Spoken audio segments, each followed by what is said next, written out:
విజ్ఞప్తి చేస్తాం. అదేవిధంగా అసెంబ్లీ ముందు ఉన్న కంచెల గురించి వారు ప్రస్తావించారు.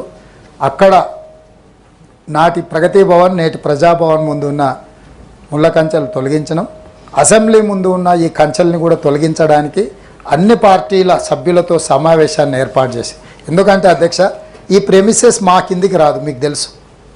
రాష్ట్ర ప్రభుత్వం ప్రత్యక్షంగా ఇక్కడ ఎలాంటి చర్యలు చేపట్టడానికి వీలు లేదు.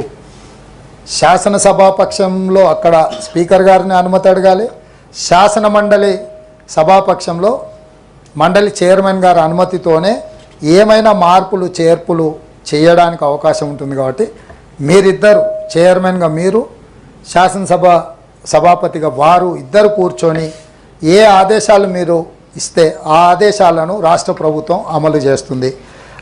మూడవది, లాకప్ డెత్ విషయంలో మిత్రులు లేవనెత్తిండ్రు, వారికి మరి సమాచారం సంపూర్ణంగా లేనట్టుంది. ఎంబడే లాకప్ డెత్ జరిగిన మరుక్షణమే అక్కడ ఉండే ఎస్ఐను సస్పెండ్ చేసి పూర్తి స్థాయిలో విచారణకు ఆదేశించడం. తప్పు చేస్తే ఎంతటి వారైనా ఎవరైనా ఈ రాష్ట్ర ప్రభుత్వం వదలదు అనే అంశాన్ని చెప్పడానికి మరుక్షణమే అక్కడ ఉన్న ఎస్ఐని సస్పెండ్ చేయడం జరిగింది, పూర్తి స్థాయిలో విచారణకు ఆదేశించడం జరిగింది. అదేవిధంగా వాటన్నిటిని కూడా కమిటీ నిర్ణయించి సూచన చేస్తుంది ఏం జరిగింది. దాని మీద తప్పకుండా ప్రభుత్వం, ఒక పేదవాడు గిరిజనుడు చనిపోయినప్పుడు మానవీయ కోణంలోనే ఈ ప్రభుత్వం స్పందిస్తుంది. అదేవిధంగా రైతు బీమా, పంటల బీమా, రైతు బీమా ఎందుకు తెచ్చింది తప్పు అని మేము చెప్పడం లేదు.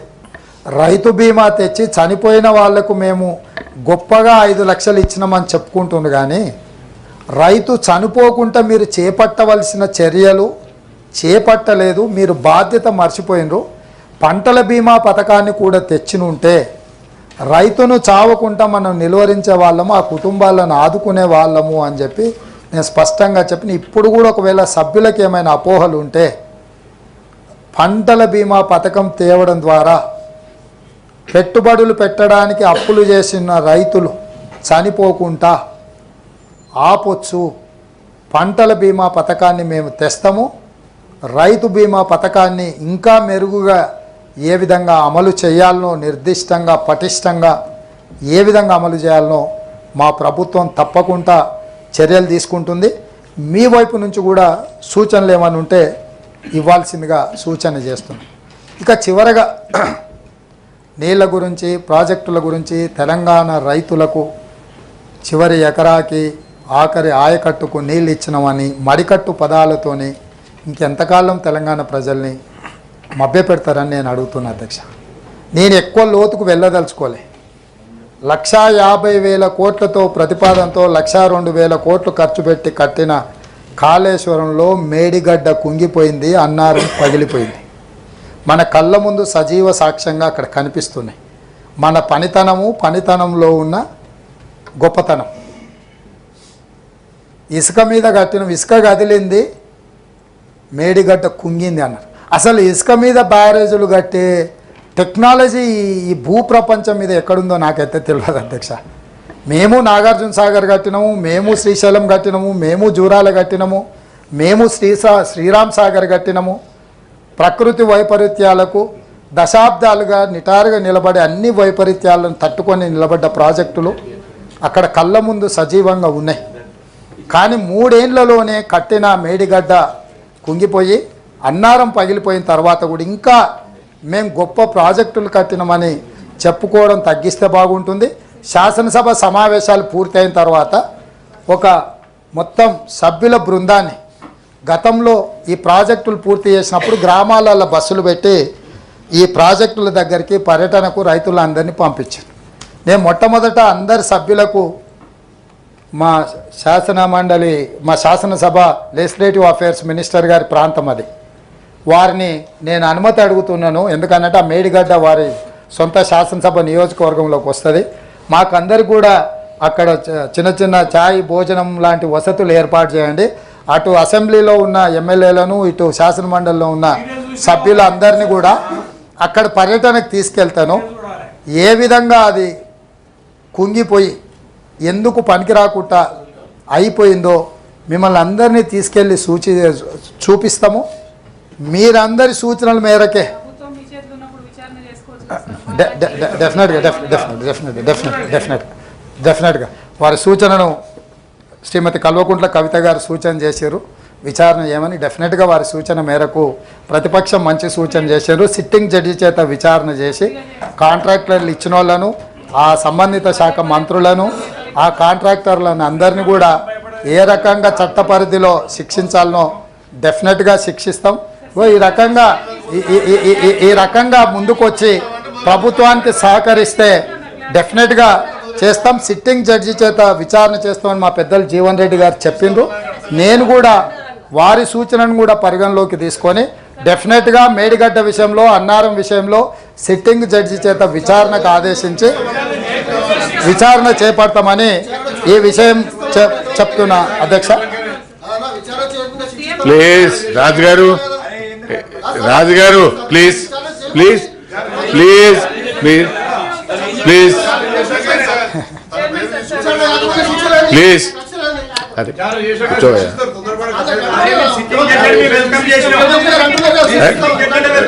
మధు మధు గారు అక్కడ మాట్లాడుతున్నారు, కూర్చోవయ్యా. అక్కడ మాట్లాడుతుంది కదా, అదే మీరు. అధ్యక్ష ధన్యవాదాలు. నేను పర్మిషన్ ఇస్తున్నానమ్మా అధ్యక్ష. Permission. Thank you sir, thank you ధన్యవాదాలు అధ్యక్ష. గౌరవ ముఖ్యమంత్రి వర్యులు పదే పదే చెప్పిందే చెప్తూ మేడిగడ్డలో కానీ అన్నారంలో కానీ చాలా ఘోరాలు జరిగిపోయినాయని చెప్తా ఉన్నారు అధ్యక్ష. వారి చేతిలో ప్రభుత్వం ఉన్నది. టెక్నికల్గా నిపుణులు చేయాల్సినటువంటి పని ఎమ్మెల్సీలను తీసుకుపోవడం, ఎమ్మెల్యేలను తీసుకుపోవడం అదే టూరిస్ట్ స్పాట్ కాదు కదా సార్. మేము చేసినటువంటి ప్రగతిని చూపించడానికి ఖచ్చితంగా తీసుకెళ్ళాం. ఇవాళ తప్పు జరిగితే తప్పు నిర్ధారించాల్సింది మనం కాదు, నిపుణుల ఆధ్వర్యంలో కమిటీలు వేయండి, ఖచ్చితంగా నిర్ధారించండి. ఏ పరీక్షకైనా సిద్ధంగా ఉంటాం, అందులో ఎటువంటి అనుమానం లేదు. Thank you sir. గౌరవ ముఖ్యమంత్రి గారు ప్లీజ్. ముఖ్యమంత్రి గారు చెప్తున్నారు కదా సార్. నేను అనేది ఏంటంటే ఇక్కడ ఉన్న సభ్యులకు కొన్ని అపోహలు ఉన్నాయి, కొన్ని అనుమానాలు ఉన్నాయి. నా సహచర సభ్యులకు అపోహలు అనుమానాలు ఉండొద్దు. ఈ ప్రభుత్వము పారదర్శకంగా నిష్పక్షపాతమైన విచారణకు ఆదేశిస్తుందని నమ్మకం కలిగించడానికి మేము వాళ్ళందరిని అక్కడికి తీసుకెళ్తామని అంటున్నాము. మిగతా సభ్యులకు అవకాశాన్ని కల్పిస్తే ఆ సభ్యురాలు గారికి ఏమో అభ్యంతరమో నాకైతే తెలియదు. ఒకవేళ వాళ్ళ పార్టీ విధానమే ఇదైతే వాళ్ళ పార్టీ అధ్యక్షుడు ప్రకటిస్తే ఆ పార్టీ సభ్యులు రాకపోయినా సరే మిగతా పార్టీ సభ్యులందరినీ కూడా నేను తీసుకొని వెళ్తాను. ఏ విచారణైనా విచారణ తర్వాత విచారణలో తేలిన అంశాల ప్రాతిపదికన కారణం ఎవ్వరని తెలిసిన తర్వాతనే భారత రాజ్యాంగంలో శిక్ష ఉంటుంది. నచ్చితే నజరానా, నచ్చకపోతే జుర్మానా విధానం ఈ ప్రభుత్వంలో ఉండదు. గతంలో ఏమన్నా అట్లాంటివి ఉన్నా ఇప్పుడు అట్లాంటివి జరగవు.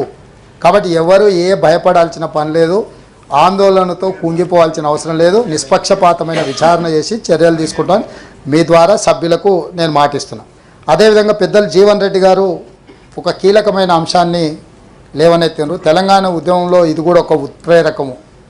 నిజాం ప్రారంభించిన చక్కెర కర్మాగారాలు రకరకాలుగా సమస్యలను ఎదుర్కొని మూతబడి హామీలు ఇచ్చిన వాళ్ళు కూడా అది అమలు చేయకపోవడంతో ఎన్నికలలో చేదు అనుభవాలు చూసి వీటన్నిటిని చూసినాం. నా పాదయాత్ర సందర్భంగా అక్కడ రైతులను వారి నాయకత్వంలో కలిసినాము. మా ప్రభుత్వము నిజాం చక్కెర కర్మాగారాలను తిరిగి ప్రారంభించడానికి కట్టుబడి ఉన్నది. ఈ విషయంలో ఎలాంటి సమస్యలు అడ్డంకులు రాకుండా ఉండడానికి డెఫినెట్గా ఆఫీసర్స్ కమిటీ అదేవిధంగా మినిస్టర్స్తో కూడుకున్న ఒక కమిటీని వేసి వాళ్ళ నుంచి నివేదిక తెప్పించి ఆ నివేదిక ద్వారా వారు ఇచ్చిన సూచనల మేరకు తప్పకుండా తిరిగి ప్రారంభిస్తాము. ఇది మా ప్రభుత్వం యొక్క గ్యారంటీ. గతంలో ఇచ్చినాం, ఇప్పుడు కూడా ఆ గ్యారంటీకి కట్టుబడి ఉన్నాం. మేనిఫెస్టోలో కూడా మేము స్పష్టంగా చెప్పినాం. అదేవిధంగా ఎంఐఎం సభ్యులు చాలా విషయాలు ప్రస్తావించారు. నేను తప్పకుండా मैं गुजारिश करता हूँ मेरा साथियों से, एमआईएम पार्टी वहाँ पर भी अकबरुद्दीन ओवैसी जी बहुत सारे मुद्दे उठाए, वहाँ पर फिर क्लैरिफिकेशन में बोलने के लिए मुझे ज़्यादा मौका नहीं मिला. यहाँ पर भी डबल बेडरूम के और गरीब के जो माइनॉरिटी कॉरपोरेशन में चेक दिए बाउंस हो गए. हम पहले से यही बोल रहे हैं, ये नकली सरकार है, नकली चेक देने में माहिर है. वही सरकार मैं बोल रहा हूँ. जो सरकार भाई चेक कौन दिए? नहीं आप लोग समझ रहे नहीं. चेक किसने दिए? जो नकली चेक किसने दिया? हम थोड़ी दिए। मैं इसीलिए बार बार झूठे वादा करने वालों को ज़्यादा भरोसा मत करो, ऐसा दोस्ती गलत है बोल के मेरा साथियों को बार बार मैं गुजारिश किए। अभी नतीजा आप आंखों के सामने दिख रहा है। आप दोस्त समझकर गले मिलाया, वो नकली चेक दे के आपको धोखा दिए। इसीलिए मेरा माइनॉरिटी भाइयों से एक ही गुजारिश है, 4% रिजर्वेशन माइनॉरिटी वेलफेयर के लिए हम लोग दिए, माइनॉरिटी कॉरपोरेशन हम ही ने बनाए। आगे भी जो चेक्स आपको मिले बाउंस हो गए बराबर ज़रूर वो पूरा डिटेल मैं ले लेता हूँ। मेरा पेशी में भी एक माइनॉरिटी वेलफेयर को देखने के लिए एक IPS सीनियर IPS ऑफिसर को हमारा पेशी में हम ले लिए। आपको जो भी मुद्दा है अभी नहीं, कभी भी ज़रूरत पड़े तो 10 to 7 बजे तक, 10 बजे से लेकर 7 बजे तक वो दफ्तर में बैठेगा। आप लोग जो भी आम जनता के लिए, गरीब लोगों के लिए जो भी मुद्दा उठाए, यहाँ सरकार गरीब लोगों के लिए काम करने के हम तैयार है। अब जो भी लाए हम पूरा, अब जो मुद्दे उठाए जो डबल बेडरूम के बाकी के चीज़ों में हम वेलकम कर रहे हैं। और ये ड्रग्स के बारे में आप जो खुल के हमको मदद दिए, मैं भी धन्यवाद देना चाहता हूँ, क्योंकि ऐसे कामों में ये सब सारे राजनीति के बारे में ये चर्चा करने का समय नहीं है। आप लोग जो खुल के आप आगे आए, हम भी आपके साथ लेकर, क्योंकि ये एरेडिकेट करना बोले तो हैदराबाद शहर में ज़्यादा से ज़्यादा केसेस यहाँ ही हो रहे हैं। हैदराबाद शहर में जितने सारे इलेक्टेड रिप्रेजेंटेटिव है सबके साथ लेकर मैं आगे चलना है। आपका भी मदद मैं ज़रूरी लेता हूँ। मेरे ऑफिसरों को भी मैं बोल देता हूँ कि आपसे अगर कुछ भी मदद ज़रूर पड़े, कोई बंदा उधर के इधर के कहीं के रहा तो, आप लोगों का जान पहचान कभी रहा तो पुलिस हवाला करने के लिए आपका भी हम मदद ले लेंगे।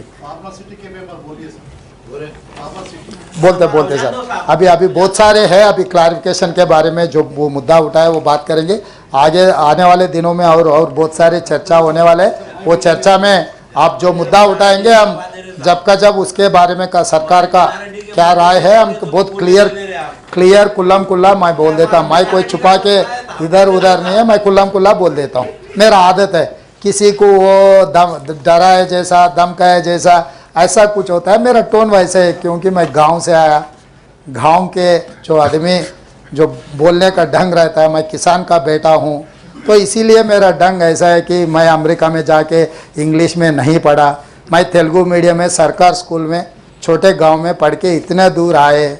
मैं नलामला फॉरेस्ट से ISO जंगल से ISO एक स्टूडेंट हूँ, एक किसान का बेटा हूँ। इसीलिए मेरा जो सोच है, जो दिमाग में दिल में है, वही बात मैं दिखाता हूँ। किसी को जो गुनहगार है उनको डर लगना है, जो ज़रूर उसके बारे में वक्फ बोर्ड लैंड के भी हम लोग जो आपके कंप्लेंट्स जो स्पेसिफिक केसेस हम जो देंगे, हम एग्जामिन कर दे के जो करना है कार्रवाई करना है हम लोग कर देंगे। अदे विधंगा నర్సిరెడ్డి గారు కూడా స్కూల్ సర్వీసెస్ మ్యాటర్ మీద, CPS మీద, జీతాలు మొదటి తారీఖు చాలా విషయాలు ప్రస్తావించారు. ఒకేసారిగా అన్ని సమస్యలు పరిష్కరించే దాని మీద మాట్లాడినారు. డెఫినెట్గా ఓపెన్ మైండ్తో ఉన్నాం. CPSని రివైవ్ చేయడం కానీ, 317 జీవోల విషయంలో కానీ ఈ ప్రభుత్వం మీ అందరితో చర్చలు, గతంలో ఏ విధంగా అయితే టీచర్ సంఘాలకు సంబంధించి ముఖ్యమంత్రులే వాళ్ళతో కూర్చొని చర్చించి మీరు లేవనెత్తిన అంశాలను పరిష్కరించే విధానం ఉందో తిరిగి పునరుద్ధరిస్తాం. ఎమ్మెల్సీలతో పాటు టీచర్ల సంఘాల వాళ్ళు చాలామంది ఉన్నారు. ఆ విషయాలన్నిటి కూడా వాళ్ళతో ప్రత్యేకంగా సమావేశం ఏర్పాటు చేస్తాం. శాసనసభ సమావేశాలు ముగిసిన వెంటనే ఈ విద్యా విధానంలో ఉపాధ్యాయుల మధ్యలో ఉన్న సమస్యల్ని, వాళ్ళు ఏమేమి ఎదుర్కొంటున్నారో వాళ్ళతోనే అవసరమైతే ఒక 4 గంటలు కూర్చొని అధికారులను కూడా నిర్ణయాలు చేసే అధికారులను, చీఫ్ సెక్రటరీతో సహా మిగతా అధికారులందరినీ కూడా పిలిచి మీతోని సమావేశాన్ని ఏర్పాటు చేస్తాం. మీరు లేవనెత్తిన అంశాలు అందులో ప్రభుత్వం పరిష్కరించగలిగిన వాటిని అన్నిటిని కూడా అక్రాస్ ద టేబుల్ వాటిని పరిష్కరిస్తాం. అదేవిధంగా శంబీపూర్ రాజు గారు వికలాంగుల విషయము అన్నారు. వికలాంగులది ఆల్రెడీ అవకాశం ఉన్నది. ఇంకా ప్రత్యేకంగా వికలాంగులకు ఏమైనా ప్రత్యేకమైన వసతులు ఏర్పాటు చేయాలన్నా కూడా ఈ ప్రభుత్వము ముందుకు వస్తుంది. ఇక అదేవిధంగా పబ్బులు, బార్లు మనం ఎంత తక్కువ మాట్లాడుకుంటే అంత మంచిది. ఎందుకంటే గత ప్రభుత్వం ఇచ్చిన అనుమతులు వాళ్ళు పెట్టిన పాపాల పుట్టనే మన నెత్తి మీద పెట్టారు. డెఫినెట్గా ఆల్రెడీ బార్లు పబ్బుల మీద ఆదేశాలు ఇవ్వడం జరిగింది. వాటి మీద ఏ రకంగా చర్యలు తీసుకోవాలనో చట్ట పరిధిలో డెఫినెట్గా వాటి మీద కూడా చర్యలు తీసుకుంటాం. అదేవిధంగా ఏవిఎన్ రెడ్డి గారు 317 జీవోకి సంబంధించి స్పౌస్ కేసెస్ గురించి వివిధ అంశాలు లేవనెత్తారు. డెఫినెట్గా ఈ జీవో బాధితులందరినీ వాళ్ళందరి సమస్యలు పరిష్కరించడానికి మా ప్రభుత్వం కట్టుబడి ఉన్నది. వాటన్నిటిని కూడా పరిష్కరిస్తాం. ఈచ్ ఇండివిజువల్ కేసెస్ ఏమున్నా కూడా వాటన్నిటిని కూడా మా దృష్టికి తీసుకురావాల్సిందిగా కోరుతున్నాం. బ్రేక్ఫాస్ట్కు సంబంధించి కూడా లాంఛనంగా సేమ్ ఇది కూడా అదే కేసు, నకిలీ కేసు. ఒక రోజు కోసం అట్లా ఫోటో ఫినిషింగ్ కోసం చేసిండ్రు, తర్వాత ఎక్కడ చేయలేదు. భవిష్యత్తులో మధ్యాహ్న భోజన పథకాన్ని అమలు చేసే దాంట్లో కూడా వాళ్ళకు వాళ్ళ జీతభత్యాలు కానీ వాళ్ళ ఖర్చులు కానీ ఏమి ఇవ్వకుండా మధ్యాహ్న భోజన పథకం కూడా లోపభూయిష్టంగా ఉన్నది. వాటిని ఈ బ్రేక్ఫాస్ట్కు సంబంధించిన అంశాలను కూడా వీటన్నిటిని కూడా ప్రత్యేకంగా చర్చ చేసుకొని ఆ సమస్యలను లోతు తెలుసుకొని వాటిని కూడా పరిష్కరిస్తాం. అదేవిధంగా పురుషోత్తం రెడ్డి గారు రఘోత్తం రెడ్డి గారు లేవనెత్తిన హెల్త్ కార్డు ఇతర విషయాలు కూడా చెప్పిండ్రు. ఇవన్నీ ప్రభుత్వం మీకు తెలుసు 7 తారీఖు నాడు మేము బాధ్యత తీసుకున్నాం. 10 రోజులు కూడా కాలేదు. ఇప్పటికే చాలా విషయాలను సమీక్షిస్తున్నాం, చాలామందిని కలుస్తున్నాం, చాలామందితో మాట్లాడుతున్నాం. రోజుకు 18 గంటలు సమస్యల పరిష్కారం కోసం మేము సమయాన్ని ఇస్తున్నాం. తప్పకుండా ఈ విషయాలను అన్నిటిని కూడా ఒక్కసారి శాసనసభ సమావేశాలు ముగిస్తే మాకు కొంత సమయం దొరుకుతుంది. మా మంత్రులందరూ కూడా సచివాలయంలో అందుబాటులో ఉంటారు. మేము రాబోయే రోజుల్లో ఖచ్చితంగా వారంలో 3 రోజులన్న సచివాలయంలో మా మంత్రులందరూ కూడా విజ్ఞాపన పత్రాలు లేకపోతే రిప్రజెంటేషన్స్ తీసుకోవడానికి సంబంధిత శాఖల మంత్రులందరికీ కూడా మేము నిర్ణయం తీసుకొని సచివాలయంలో అందుబాటులో ఉంటాం. సాయంత్రం 4 నుంచి 6 గంటల వరకు ఎవరు రావాలన్నా వచ్చి అనుమతి తీసుకొని ఆయా సంబంధిత శాఖ మంత్రులకు మీరు మీ దృష్టికి వచ్చిన సమస్యల్ని తెచ్చే విధంగా వాటిని పరిష్కరించడానికి శాయశక్తుల ప్రయత్నం చేస్తాం. ఏదేమైనా అధ్యక్ష, మీ నాయకత్వంలో ఈ సభ సజావుగా జరగాలని, సమస్యలకు పరిష్కారం చూపించాలని ఇక్కడ సభ నిర్వహించడం వల్ల చాలా సందర్భాలలో మంత్రులు ఇక్కడ జవాబు ఇవ్వడానికి కానీ లేకపోతే శాసన మండలి కొంత వివక్షకు లోనవుతున్నదన్న భావన సభ్యుల దృష్టికి వచ్చింది. నేను అసెంబ్లీ స్పీకర్ గారితో మాట్లాడిన, తమరితో కూడా మాట్లాడిన, సంబంధిత శాఖ మంత్రితో కూడా మాట్లాడిన. తొందరలోనే మనము ఇక్కడ జరిగే శాసన మండలి సమావేశాలని ఆ ప్రాంగణంలోకి మార్చుకొని గతంలో ఉమ్మడి సమావేశాలకు వినియోగిస్తున్న అసెంబ్లీ బిల్డింగ్ను పూర్తిగా రిపేర్స్, రినోవేషన్, రిస్టోరేషన్ చేసుకొని వచ్చే బడ్జెట్ సమావేశాలను అక్కడికి తరలించడం ద్వారా ఒక పక్కన అసెంబ్లీ, ఇంకొక పక్కన శాసన మండలి, మధ్యలో సెంట్రల్ హాల్ పెట్టడం ద్వారా ఒక మంచి సాంప్రదాయానికి, సభ్యులకు కూడా ఒకరంటే ఒకరికి ఒక గౌరవం పెరగడానికి, అక్కడనే మంత్రుల చేంబర్స్ ఉంటాయి కాబట్టి సభ్యులు ఏవైనా విషయాలు ఉంటే మంత్రుల దృష్టికి తీసుకెళ్ళడానికి ఒక మంచి సాంప్రదాయానికి మనం పునాది రాయి వేద్దాం. మీరు కూడా అనుమతించండి. ఇది తరలించడానికి అవసరమైన అన్ని చర్యలు తీసుకోవడానికి నేను మా అధికారులకు ఆదేశిస్తా. మీరు ఇక్కడ ఉన్న నోటిఫై చేయాలనుకుంటా. నాకు తెలిసినంత వరకు ఇక్కడ ఉండే సభను అక్కడికి తరలిస్తే కూడా అక్కడ నోటిఫై చేయాలనుకుంటా. దాంట్లో పూర్తిగా మా సభ్యులందరూ కూడా అక్కడికి తరలించడానికి ప్రభుత్వంగా మేము నిర్ణయం తీసుకున్నాము. మీరందరూ కూడా మీ ఆమోదం తెలిపితే వచ్చే బడ్జెట్ సమావేశాల లోపే అక్కడికి తరలించుకుందామని చెప్పి నేను మీకు విజ్ఞప్తి చేస్తున్నా. మీరు అందరూ ఒప్పుకుంటే ఈ కార్యక్రమాన్ని ముందుకు తీసుకెళ్దాం. మా చీఫ్ సెక్రటరీ గారికి, మా అధికారులకు కూడా నేను తక్షణమే ఆదేశాలు ఇస్తాను. దీన్ని అమలు చేసి ఒక మంచి సాంప్రదాయాన్ని నెలకొల్పడానికి. నేను మళ్ళీ చెప్తున్నా, మనము ప్రజలు ఎన్నుకున్న ప్రజాప్రతినిధులము. మనం పాలకులం కాదు, మనం సేవకులము. వాళ్ళ సమస్యలు ప్రతి ఒక్కరు వ్యక్తిగతంగా వెళ్ళి వివిధ శాఖలతో కానీ వివిధ సంస్థలతో మాట్లాడలేరు కాబట్టి మనకు బాధ్యత ఇచ్చిండ్రు. మీరు ఏది ఉన్నా సమస్యలను లేవనెత్తడానికి ఎప్పుడైనా రావచ్చు. సమస్యల్ని పరిష్కరించడానికి ఈ ప్రభుత్వం ఓపెన్ మైండ్తో ఉన్నది. ఈ పరిపాలనను సజావుగా ముందుకు తీసుకెళ్ళి సంక్షేమ రాష్ట్రంగా, అభివృద్ధి రాష్ట్రంగా దీన్ని తీర్చిదిద్దుకుందాం.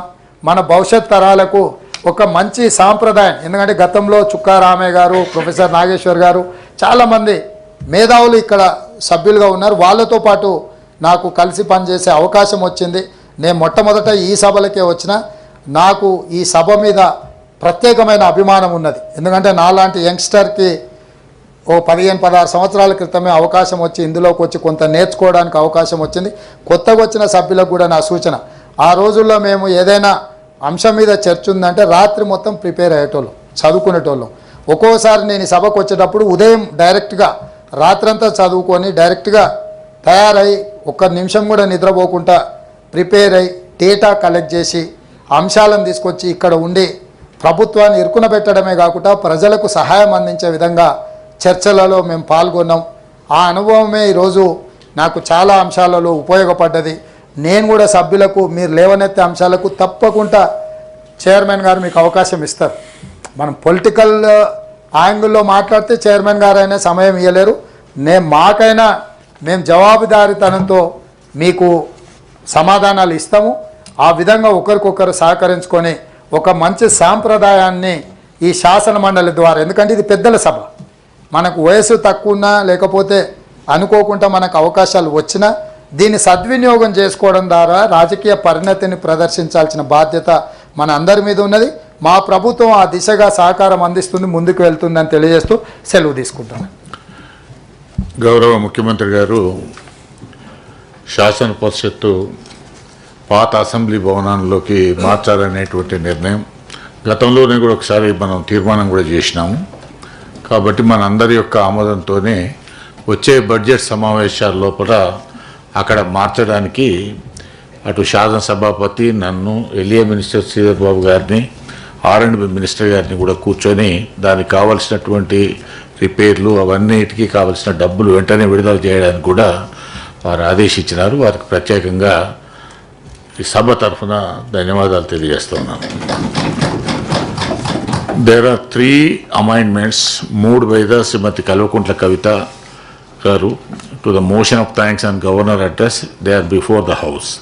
వారికి నేను రిక్వెస్ట్ చేస్తే వారు విత్డ్రా చేసుకుంటా అని చెప్పారు.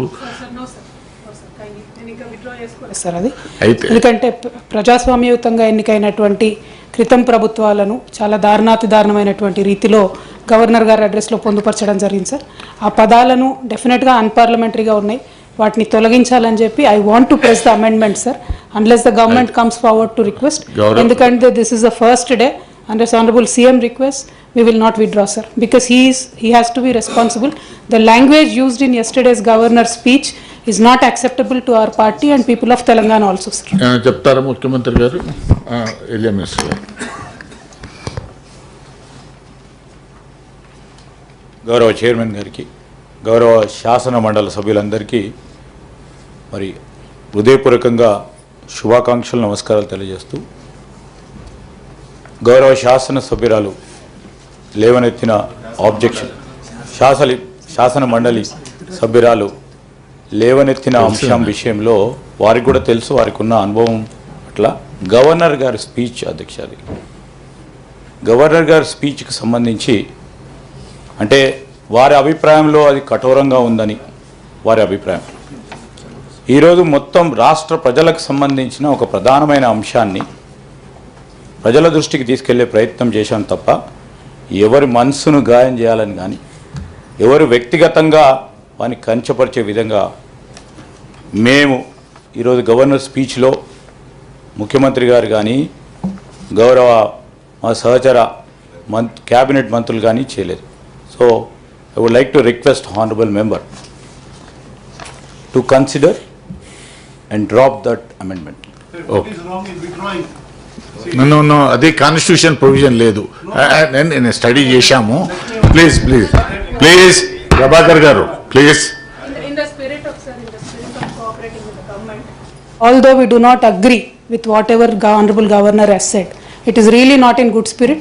పోయిన ప్రభుత్వాలన్నీ తప్పు చేసినాయి, నిరంకుశంగా ఉన్నాయి, నిర్బంధంగా ఉన్నాయి అనేటటువంటి పదాలన్నిటి మీద సీరియస్గా ప్రొటెస్ట్ చెప్తూ మా ప్రొటెస్ట్ రిజిస్టర్ చేస్తూ ప్రభుత్వం యొక్క మొదటి రోజు కాబట్టి వారికి సహకరించాలనేటట్టు లేదమ్మా. ప్రభాకర్ గారు యు ఆర్ నాట్ అమైండెడ్. మీరేం నేనేమంటున్నాంటనా ప్లీజ్ కవిత గారు గౌరవ సభ్యురాలు ఇచ్చినటువంటి దాన్ని ప్లీజ్ ప్రభాకర్ గారు, కవిత గారు క్లోజ్ చేయండి అమ్మా. సార్ ఒకటి సార్, ఇప్పుడు సరే with in the party with in the party there is a discussion. మాది మెజారిటీ ఉంది సార్ ఇక్కడ, దీనిలో పెద్ద ఆలోచన ఏం లేదు. మేము గట్టిగా అమెండ్మెంట్ ప్రెస్ చేసి ఓటింగ్కి పోతే గెలిచేది మా తీర్మానమే ఉంటుంది. కాకపోతే definitely in the spirit of cooperating with the government. ఎందుకంటే తెలంగాణ ప్రజల కోసం ఒక మెసేజ్ ఇవ్వడానికి మీరు ఎంత దుందుడుకుగా ఉన్నా, మీరు మమ్మల్ని ఎంత పర్సనల్గా దెప్పి పొడిచినా, it is not personal, it is government, it is governance ultimately which matters. కాబట్టి with the respect to the institution ఇస్తున్నాం, అదే రెస్పెక్ట్ ప్రభుత్వం కూడా ఫ్యూచర్లో ప్రతిపక్షాల పట్ల చూపిస్తుంది అనేటటువంటి నమ్మకంతో నేను నా అమెండ్మెంట్ని విత్డ్రా చేసుకున్నాను సార్. Thank you. టెక్నికల్గా విత్డ్రాల్ ఉండదు, కానీ నేను మోషన్ చదువుతాను, దీన్ని క్లోజ్ చేస్తాను. There are 3 amendments moved by the Srimati Kalvakuntla Kavita. The motion thanks Governor's address. They are before the House. I shall now put the amendments 1, 2, 3. Vote on the question. Is that those who are for the amendments, please say aye. Those who are against, please say no. No save it. No save it. The amendments are lost. The question is that the following motion moved by the Sri T. Jeevan Reddy, seconded by A. Alugubelli Narsireddy Garu, is before the House. That the members of Telangana Legislative Council assembled this 19th session are deeply grateful to the Governor. The address which she has been pleased to deliver to the members of Telangana Legislative Council on 15/12/2023. Those who are for the motion, please say aye. Those who are against, please say no. Ayes have it, ayes have it.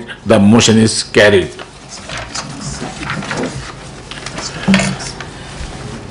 Statistics of the council. Number of days for which the council is sat, 1.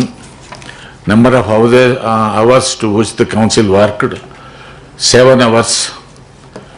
No speeches made by the members, 12. Number of speeches made by the members, 12. The consent of the house is adjourned sine die.